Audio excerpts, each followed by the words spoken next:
Le numérique, formidable outil économique, est par ailleurs un média où l'on s'informe, se cultive. On peut alors en quelques clics connaître la capitale d'un quelconque pays, son régime, son président. On lui doit aussi le maintien de notre formation universitaire. Et l'on peut décider d'étudier la philosophie ou la littérature avec un mouvement de pouce. Plus encore, le numérique nous offre la possibilité de parler, d'exprimer son opinion, de partager ses connaissances. C'est là sa force. Chacun est détendeur d'une richesse qui profitera alors à toute une communauté. Cependant, de par cette omniprésence de l'information, le numérique n'empêche-t-il pas la réflexion? En effet, si l'on se pose une question sur un sujet quelconque, on demande à Google. Or, un raisonnement peut-être pas plus coûteux en temps, une question posée à un professeur nous offrirait sans peine une réponse. La différence, le raisonnement et la réflexion de l'individu.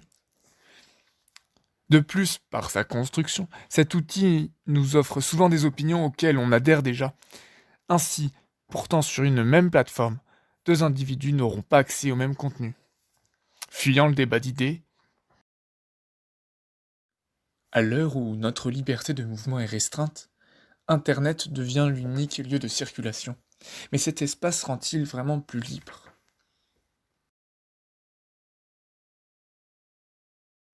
Citons Ray Bradbury et son célèbre Fahrenheit 451 qui a inspiré ce travail. Bourrez les gens de données incombustibles, gorgez-les de faits, qu'ils se sentent gavés mais absolument brillants côté information. Ils auront l'impression de penser, ils auront le sentiment du mouvement tout en faisant du surplace.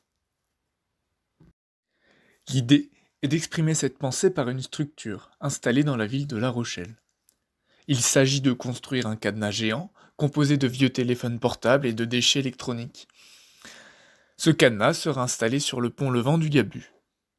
Ainsi, les bateaux habituellement destinés à voguer seront symboliquement enfermés par ce cadenas numérique. Le badaud pourra alors se questionner sur la liberté que lui offre réellement son smartphone.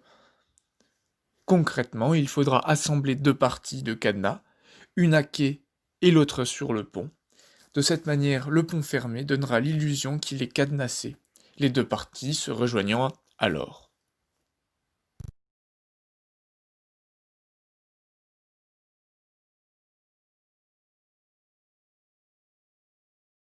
C'en est fini pour la présentation de ce projet.